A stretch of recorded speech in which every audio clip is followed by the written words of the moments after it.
Cette vidéo permet de découvrir le saut à la ligne, à ne pas confondre avec le saut de paragraphe. Elle va aussi permettre de démontrer son intérêt au travers de différents exemples d'utilisation.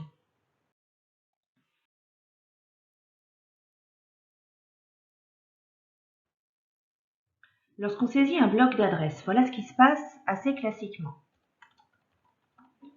Je fais entrer, entrer,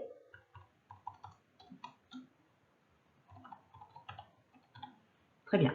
Donc là, en réalité, comme j'ai fait 2 fois entrer, je me retrouve avec 3 paragraphes sur mon écran et avec quand même un défaut au niveau visuel, c'est que j'ai un espacement après le paragraphe qui est maintenant configuré par défaut sur le logiciel Word. Vous me direz, on peut se débarrasser de cet espace après le paragraphe et c'est vrai. Mais il est aussi possible d'utiliser une notion qui est un peu moins utilisée dans Word et qui devrait être utilisée, c'est la notion de saut à la ligne. Donc je vais aller un petit peu plus loin et réaliser la même action, mais je vais remplacer mes entrées par des shift entrées. Donc shift entrée, c'est la touche qui est juste en dessous de entrée, puis entrée, donc la touche avec la flèche.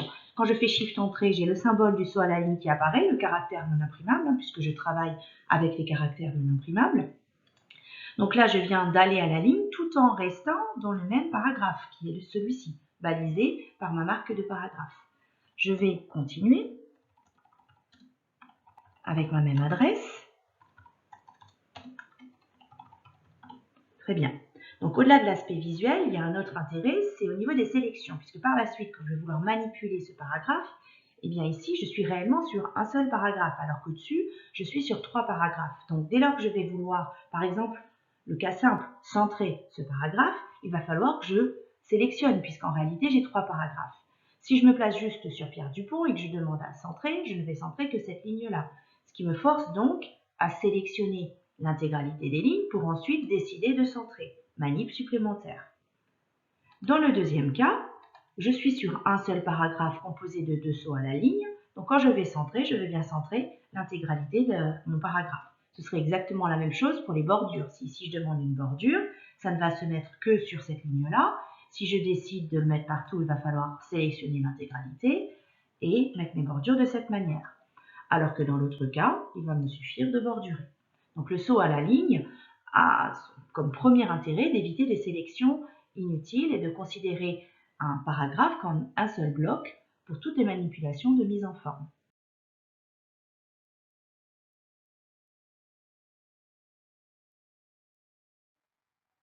Autre intérêt d'utilisation de la notion de saut à la ligne, ça va être pour la gestion des listes à puces. Donc les listes à puces, ce sont ces listes énumératives qu'on déclenche soit directement en saisissant, soit en utilisant le bouton puce qui est placé dans le groupe paragraphe ici en haut dans l'onglet accueil.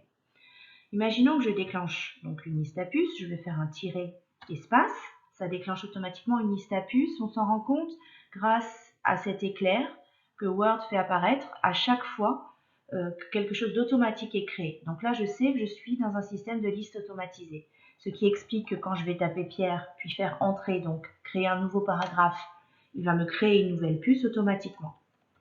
Très bien. Le problème, c'est quand je souhaite insérer une information en restant dans ce même paragraphe, c'est-à-dire qu'ici, je voudrais écrire quelque chose juste en dessous de Paul, directement aligné avec le P de Paul, mais sans créer de puce.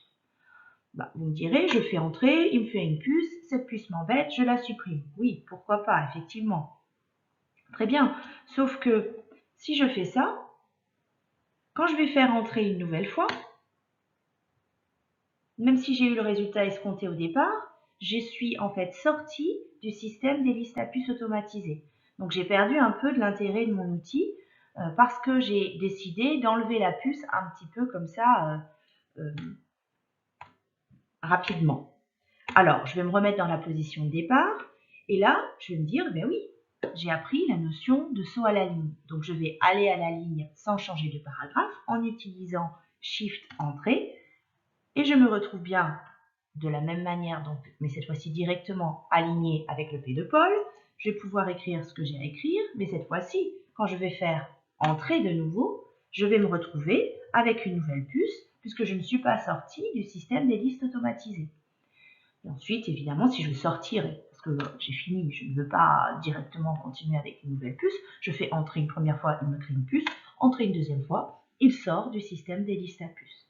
Voilà donc un autre intérêt d'utilisation de la notion de shift entrée, donc de saut à la ligne, qu'on peut transposer dans Outlook quand on écrit un mail, ou alors dans PowerPoint quand on est en train de créer une présentation.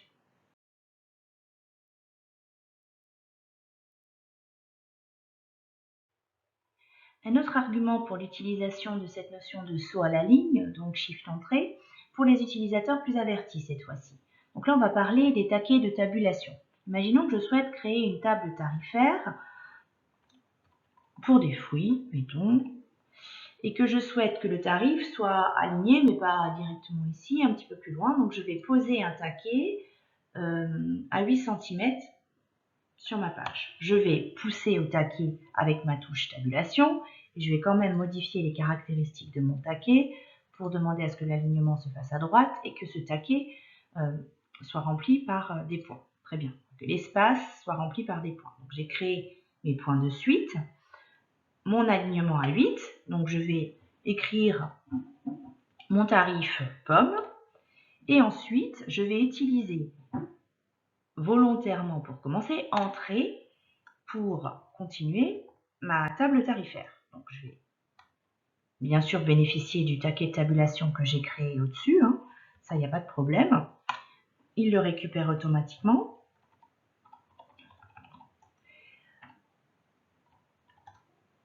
Voilà, donc là j'ai fait entrer. Si j'utilise exactement la même table tarifaire, mais que volontairement, cette fois-ci, au lieu de faire entrer ici, je fais des shift entrée,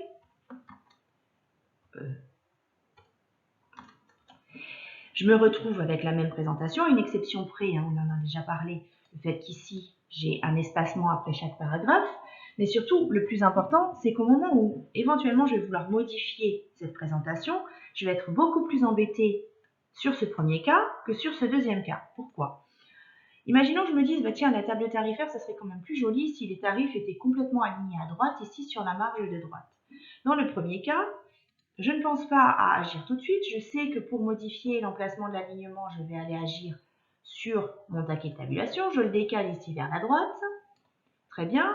Mais je n'ai pas pensé à sélectionner au départ.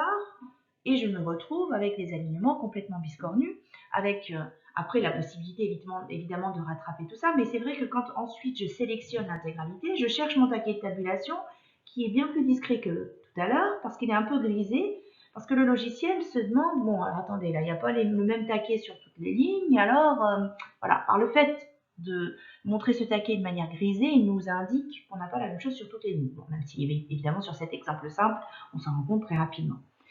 Donc, on est obligé d'user de stratagèmes pour récupérer, donc soit le faire par ligne individuellement, soit remettre le taquet à 8 ici pour pouvoir ensuite le remettre en place, mais pour l'intégralité des paragraphes. On aurait aussi pu sélectionner cette ligne, dire que je veux reproduire le format et le reproduire sur les lignes en dessous.